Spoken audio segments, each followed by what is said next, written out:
అందరికీ నమస్తే అండి. వైఎస్ఆర్‌సీపీ పార్టీ వాళ్ళు అతి తెలివితేటలు చూస్తా ఉంటే ఒక్కొక్కసారి ముచ్చటేస్తా ఉంటదండి.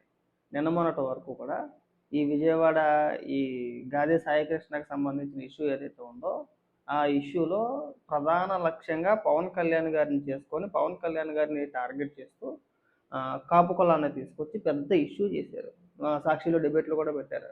దానికి సంబంధించి అదే సాక్షి డిబేట్‌లో మా అడ్వకేట్ రజని కూడా మాట్లాడింది. చాలా పెద్ద పెద్ద ఉపన్యాసాలు ఇచ్చింది. అయ్య బాబోయ్! కాపుల్ని ఇలా చేస్తారా, కాపుల్ని అలా చేస్తారా, కళ్ళు మిటకరించుకుంటూ పెద్ద పెద్ద కేకలేసింది, మాట్లాడింది, అన్నీ చేసింది. నిన్న అంటే పవన్ కళ్యాణ్ గారు మాట్లాడిన తర్వాత నిన్న ఒక ప్రెస్ మీట్ లాంటిది పెట్టి అసలు పవన్ కళ్యాణ్ గారు ఎవరు, పవన్ కళ్యాణ్ గారు ఎందుకు మాట్లాడుతున్నారో, మేము పవన్ కళ్యాణ్ గారిని అడగలేదు, పవన్ కళ్యాణ్ గారు డిప్యూటీ సీఎం మాత్రమే, అది రాజ్యాంగబద్ధమైన పదవి కాదు, ఇలాంటి లాజిక్లన్నీ మాట్లాడుతున్నమాట. ఒకసారి ఏమని మాట్లాడుతుందో వినిపిస్తా చూడండి. పైగా టైటిల్ చూడండి ఏమని పెట్టారంటే, నువ్వెవడరా స్వామి, అడ్వకేట్ రజనీ అట్ట పవన్ కళ్యాణ్ గారి పైన ఫైర్ అయిందంట. వినిపిస్తామనంటే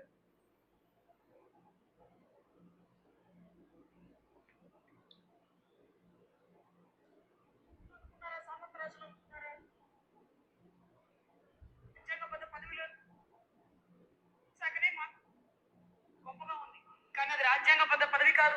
మీకే అధికారాలు లేవు. ఇటువంటి విషయాల్లో మేము మిమ్మల్ని అడగం. మీ పరిధి చాలా చిన్నది. మీకుండే శాఖలు మీరు చూసుకోవచ్చు. హోం శాఖనే మేము మాట్లాడతాం. మరి మొన్న ఈశ్వర్ గారు డిబేట్కి పిలిచినప్పుడు ఆ డిబేట్లో ఏమని మాట్లాడావు నువ్వు? ఆ డిబేట్లో పవన్ కళ్యాణ్ గారిని టార్గెట్గా చేస్తూ పవన్ కళ్యాణ్ గారిని ఉద్దేశించి నువ్వు ఎన్ని మాటలు మాట్లాడావు నువ్వు అసలు? ఇవాళ పవన్ కళ్యాణ్ గారు స్పందిస్తే పవన్ కళ్యాణ్ గారికి ఏం సంబంధం? మరి నువ్వెందుకు మాట్లాడావు మొన్న? ఒకసారి సాక్షిలో ఇంకా డిబేట్ ఉంది చూడు, ఆ తమిళ చూడు. మీ నాయకులు ఎవరు మాట్లాడినా, వైఎస్ఆర్సీపీ పార్టీకి సంబంధించిన నాయకులు ఎవరు మాట్లాడినా సరే పవన్ కళ్యాణ్ గారినే టార్గెట్ చేశారు కదా. కాపు కులం పవన్ కళ్యాణ్ గారు, కాపు కులం పవన్ కళ్యాణ్ గారు అంతేనే. ఆయన మాత్రం స్పందించకూడదట. పవన్ కళ్యాణ్ గారి పరిధి చాలా చిన్నది, ఈ అతి మాటలే వద్దనేది. అడగాల్సి వస్తే గౌరవ సీఎం గారిని అడుగుతాం. ఒక విద్యాశాఖ మంత్రినో, ఒక పంచాయతీ శాఖ మంత్రినో, రాజ్యాంగబద్ధ పదవిలో లేనటువంటి ఒక డిప్యూటీ సీఎం నో మేము అడగం. మీరు ఎందుకు అంత బాధపడుతున్నారు? ఇంకా మీరు చెప్పే డైలాగులు ఏంటంటే తొక్కి పెట్టి నారదీస్తాను, కాలు కాలు చేయి చేయి తీసేస్తాను, లేకపోతే అరిచేతుల్లో గీతలు లేకుండా చేస్తాను. ఎవరు మీరు? ఆ అధికారం మీకుంటుందా? మరి నువ్వెవరు అని అడుగుతున్నా. పవన్ కళ్యాణ్ గారి మాటలు విన్నావా? పూర్తిగా ఏమని మాట్లాడారు విన్నావా? ఏమన్నారు ఆయన? ఎవరైతే గూండాలు ఉన్నారో, వైసీపీ గూండాలు, మేము వస్తే అది చేస్తాం, మేము వస్తే ఇది చేస్తాం, రప్ప రప్ప నరికేస్తాం, ఇసుకేస్తాం, పొడిసేస్తాం అని చెప్పేసి ఎవరైతే వాగుతున్నారో వాళ్ళని ఉద్దేశించి మీరు అతి చేస్తే తొక్కి పెట్టి నార తీస్తాం, మీరు మీద పడిపోతానంటేనో, ఇంటి మీదకి వచ్చి దాడి చేస్తామంటేనో, లేదంటే ఇంకొక రకంగా రప్ప రప్ప అంటేనో ఇక్కడ ఎవడో చేతులు కట్టుకొని కూర్చోవడం నువ్వు వినవగా పూర్తిగా. రజనీ గారు మీరు పూర్తిగా వినరు. వాళ్ళని ఉద్దేశించి పవన్ కళ్యాణ్ గారు అన్నమాట వాస్తవం, తొక్కి పెట్టి నార తీస్తాం అన్నమాట వాస్తవం. ఇప్పుడు గోండాలని, రౌడీల్ని, నేరస్తుల్ని ఏమని సంబోధించాలి? మర్యాదపూర్వకంగా అయ్య బాబోయ్ సార్ వచ్చారండి, పెద్ద గోండా, పెద్ద రౌడీ, లేదంటే వాళ్ళు ఏమైనా బెదిరించేస్తా ఉంటే అయ్య బాబు అలాగేనండి మీరు బెదిరించేశారు కాబట్టి మేము ఎక్కడి నుంచి సైలెంట్గా ఉంటామండి అని చెప్పేసి భజన చేయాలా? కనీసం ఆ మాత్రం ఇంత జ్ఞానం లేదా నీకు? పవన్ కళ్యాణ్ గారికి తెలుసు ఎవరితో ఎలా మాట్లాడాలో, పవన్ కళ్యాణ్ గారికి తెలుసు. ఇక నువ్వు వచ్చి నీతులు చెప్పాల్సిన అవసరం ఏమీ లేదు. ఈ అతి మాటలు తగ్గించుకుంటే బాగుంటుంది. తీసుకునే పోలీసుడికి అధికారం లేదే, డిగ్రీ వాడితే ఉద్యోగం ఊడిపోతుంది అన్నది భయం ఉంటుంది. అలాంటిది ఒక హోదాలో ఉన్న మీరు గతంలో కూడా డిప్యూటీ సీఎం అయ్యాక మీరు మాట్లాడారు. గతంలో కూడా కాలు కాలు చేలుకు చెయ్యి వేలుకు వేలు తీసేస్తారు మీరు. ఇదేమన్నా రాజ్యాంగం పదవిలో ఉన్నారా, లేకపోతే మీరేమన్నా రాజులు అనుకున్నారా, సామంత రాజులు అనుకున్నారా? ఆ పదజాలం వాడకూడదని మీ పక్కన ఉండే వాళ్ళు కూడా మీకు చెప్పకపోవడం కడు దౌర్భాగ్యం. మిమ్మల్ని అనలేదండి, మీరు ఏమన్నా రౌడీ ఇలా కాదు కదా. నేరస్తులను ఉద్దేశించి, అందులోనూ ముఖ్యంగా కొంతమంది వైఎస్ఆర్సీపీ వాళ్ళు ఉంటారు, మూర్ఖత్వం కలిగిన వ్యక్తులు, కొన్ని గోండాలు, వైఎస్ఆర్సీపీ పార్టీ గోండాలు అని చెప్పేసి అన్నారు. ఆయన నువ్వెందుకు గిలగిల్లాడిపోతావు? నాకు అర్థం కావట్లా. అంత గిలగిల్లాడిపోవాల్సిన అవసరం ఏమీ లేదు. మీ పక్కన కాబోయే సీఎం లోకేష్ గారు ఎప్పుడన్నా మాట్లాడారా? గౌరవ అనుభవజ్ఞులైనటువంటి ముఖ్యమంత్రి వర్యులు చంద్రబాబు గారు ఎప్పుడన్నా కాలు కేలు చేయి చేయి తీస్తానన్నారా? అరే అంతకుముందున్న మాజీ ముఖ్యమంత్రి జగన్ రెడ్డి గారు ఎప్పుడన్నా మాట్లాడారా? మీరు ముఖ్యమంత్రి కావాలనుకుంటున్నారో వద్దనుకుంటున్నారో మీ వ్యక్తిగత విషయం, కానీ ఒక పార్టీ ప్రెసిడెంట్ హోదాలో ఉండి ఏంది అరిచేతుల్లో గీతలు కనపడినవను, కాలు కాలు తీస్తాను అనే పిచ్చి మాటలు మీరు మాట్లాడకూడదు. ఈ రోజు మీరు మాట్లాడిన మాటల వల్లే భీమ్లా నాయక్ లాగా రెచ్చిపోయి గబ్బర్ సింగ్ లాగా నేనేదో ఉస్తాద్ భగత్ సింగ్ లాగా చేసేస్తానంటూ ఈ రోజు నాగరాజు గారు ముందుకు వచ్చారు. దాని పర్యవసానం కట్టడాలు లెక్కేసుకుంటున్నాడు. కట్టడాలు లెక్కేసుకుంటున్నాడు. గౌరవ హోంశాఖ వర్యులు చెప్పింది, ఈ రాష్ట్రంలో తప్పు జరిగితే ఏటపోతు నడిగేసినోడిని నడి రోడ్డు మీద తన్నుకుంటూ తీసుకుపోతామని. మరి ఆ మాటని డీజీపీ గారు చెప్పలేకపోయారు. ఏంటి సార్, ముద్దాయికి ముసుగు లేకుండా నడి రోడ్డు మీద నడిపించుకు తీసుకెళ్తున్నారంటే ఇంతే ఈ రాష్ట్రంలో ఇలాగే ఉంటది. కాదు, మీరు నేరస్తులకి మద్దతుగా మాట్లాడినట్టుంది. మీరు తప్పు చేసిన వ్యక్తిని సమర్థించమాకండి, నేరస్తులను సమర్థించద్దు.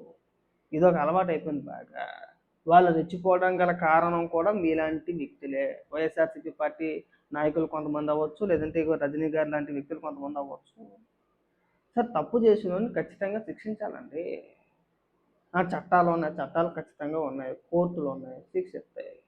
పైగా ఇక్కడ మీలాంటి వ్యక్తులు సమర్థించడం వల్ల మొన్న పిల్లోడు పోతత్తుంటాడు, ఆడికి నిండా మోసి 20 ఏళ్ళు ఉండవు. వాడికి ఆడు క్రిమినల్లే, ఆడంతటా ఆడు ఒక వీడియో చేసాడు, ఆడు క్రిమినల్లే అంట.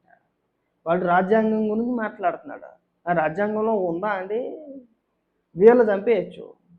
వీళ్ళు ఎవరైతే క్రిమినల్స్, ఈ రౌడీ షీటర్లు ఎవరైతే ఉన్నారో వీళ్ళు మనుషులను చంపేయచ్చు, రేపులు చేయొచ్చు, గంజాయి ఇంకోటి దాడులు చేయొచ్చు, అన్నీ చెయ్యొచ్చు. అప్పుడు రాజ్యాంగం లేదు. వీళ్ళని ఎవరైనా ఒక దెబ్బ వేసారంటే రాజ్యాంగంలో ఉందా అండి? లేదంటే మీకు ఉందా అండి రాజ్యాంగంలో చంపేయండి అని చెప్పేసి అని? మరి అలాంటి వ్యక్తులకి మీరు ఒత్తాసు పలకడమా? అంటే వీళ్ళ రాజ్యాంగాన్ని వీళ్ళు ఫాలో అవ్వరట, మిగిలిన వాళ్ళందరూ కూడా రాజ్యాంగాన్ని ఫాలో అయిపోవాలి, అంతేనా? తప్పు చేసినోని ఖచ్చితంగా శిక్షించాలి, అందులో ఎలాంటి సందేహం లేదు. మనకేమీ ఇదేం కొత్త ఏమీ కాదు రజనీ గారు. ఊరికే మీరు నోరు పారేసుకొని ఏదో పిచ్చి పిచ్చిగా వాగడం తప్పితే కనీసం మీరు మాట్లాడే మాటల్లో ఏమైనా అర్థం ఉందా అండి? తప్పు చేసిన వాళ్ళు, నేరస్తులు భయపెట్టకపోతే ఏం చేయాలి? తోలు తెస్తామని చెప్పేసి అనకపోతే ఏమనాలండి? మీరు చెయ్యండిలే, ఏం కాదులే, కేసులు పెడతాం, లోపలేస్తాం, రజనీ గారు లాంటి వ్యక్తులు ఉంటారు, నేరస్తుల తరపున కూడా వాదించడానికి ఇదొక దరిద్రం అయిపోయింది. ఈ మాటలు కట్టి పెడితే బాగుంటుంది. అనవసరంగా మీకున్న విలువ పోగొట్టుకోద్దండి. మీకు ఉందని చెప్పేసి నేను అనుకోను. నిన్న మొన్నటిదాకా వాగింది మనమే, మాట్లాడింది మనమే. ఇవాళ కుటుంబ సభ్యులు చెప్తున్నారుగా, ఎవరైతే ఈ గాదే సాయికృష్ణ వాళ్ళ కుటుంబ సభ్యులు, వాళ్ళ తల్లిగారు కావచ్చు, వాళ్ళ బంధువులు కావచ్చు, ఏమని మాట్లాడారు? చంద్రబాబు నాయుడు గారికి కలిసి వచ్చిన తర్వాత చంద్రబాబు నాయుడు గారు మాకు న్యాయం చేస్తానన్నారు, మాకు ఆ నమ్మకం ఉంది, మాకు న్యాయం చేశారు. వాళ్ళ తల్లిగారే చెప్పారు మాకు న్యాయం చేశారని చెప్పేసి అని.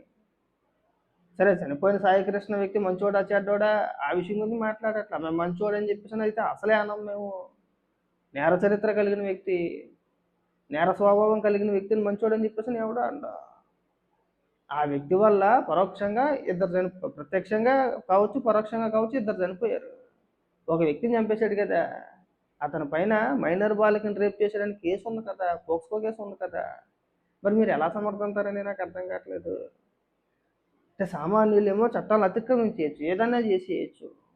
వాళ్ళకి మీలాంటి వ్యక్తులు వచ్చి ఇక్కడ ఒత్తాసు పలకడం, అలా కదండి ఇలాగండి, ఇలా కదండి అలాగంటే మీ పరిధి ఇంతే అండి. మీరు పవన్ కళ్యాణ్ గారి గురించి మాట్లాడేంత సినిమా మీకు లేదు. నిన్న మొన్నటిదాకా ఆ పార్టీ మీద పడి బతికిందానికి, ఆ పార్టీ కార్యకర్తల దగ్గర ఎంతెంత తీసుకున్నారో, కేసులు వాదిస్తామని చెప్పేసి ఎంత ఫీజు వసూలు చేశారో అందరికీ తెలిసిందే. మీరు ఇక్కడికి వచ్చి పెద్ద పెద్ద ఉపన్యాసాలు ఇస్తే వినే స్టేజ్లో ఎవడో లేడండి. ఈ మాటలు మీరు కట్టిపెట్టేయాలి. ఖచ్చితంగా నేరస్తుల్ని అలాగే భయపెట్టాలి. భయం అనేది ఉండాలి కదా. ఇప్పుడు భయపెడితేనే కదండి, వద్దురా బాబు తప్పు చేయకూడదు, మనం తప్పు చేస్తే ఇలా శిక్షిస్తా అంటున్నారు, మనకు భయం ఉండాలి. అలాంటప్పుడే కదా నేరాలు జరగకుండా ఉంటాయి. ఏం కాదులే, కోర్టులు ఉన్నాయి, కేసులు ఉన్నాయి, మన తరపున వాదించడానికి లాయర్లు ఉన్నారు అనుకుంటే ఇక నేరాలకి అడ్డుకట్ట పడేది ఎప్పుడండి? ఎవడాగుతాడు? మీరు ఇలాంటి అంశాల్లో నేరస్తుల తరపున మాట్లాడడం అనేది చాలా పెద్ద తప్పు. ఈ గోండాలని, రౌడీ షీటర్లని, ఈ హత్యలు చేసే వ్యక్తుల్ని వెనకేసుకు రాకూడదండి, వెనకేసుకు రాకూడదు. వాళ్ళకి ఇచ్చిన ఎవరైనా కానీ ఒక వ్యక్తి, ప్రభుత్వం నుంచి ఎవరైనా ఒక వ్యక్తి వచ్చి గోండాలను ఉద్దేశించో, నేరస్తులను ఉద్దేశించో తోలు తీస్తామనో, లేదంటే మిమ్మల్ని కఠినంగా శిక్షిస్తామని చెప్పేసి మాట్లాడినప్పుడు మీరు పీత లాజిక్లన్నీ తీసుకొచ్చి ఇక్కడ పెద్ద పెద్ద ఉపన్యాసాలు చెప్పకూడదండి. పైగా మిమ్మల్ని ఎందుకు అడుగుతాం మేము? నిన్న మొన్నటిదాకా మీరు కూడా మాట్లాడారు పవన్ కళ్యాణ్ గారిని ఉద్దేశించి, కాపుకులాన్ని తీసుకొచ్చి. అందుకే కదా ఆయన స్పందించాడు. ఆయన స్పందించకపోతే ఒక బాధ, స్పందిస్తే ఒక బాధ. ఆయన స్పందించినంతసేపు కూడా అగో పవన్ కళ్యాణ్ గారు మాట్లాడట్లేదు, పవన్ కళ్యాణ్ గారు ఎందుకు స్పందించట్లేదు, ఇది ఈ గోల ఎక్కువైపోయింది. స్పందిస్తే మీరెందుకు స్పందించారు? అరే అంటే మీకే తెలివితేటలు ఉన్నాయా, ఇంకెవరికి లేవనుకుంటారో నాకు అర్థం కావట్లా. ఈ మాటలు గట్టిపెట్టేస్తే బాగుంటుందండి.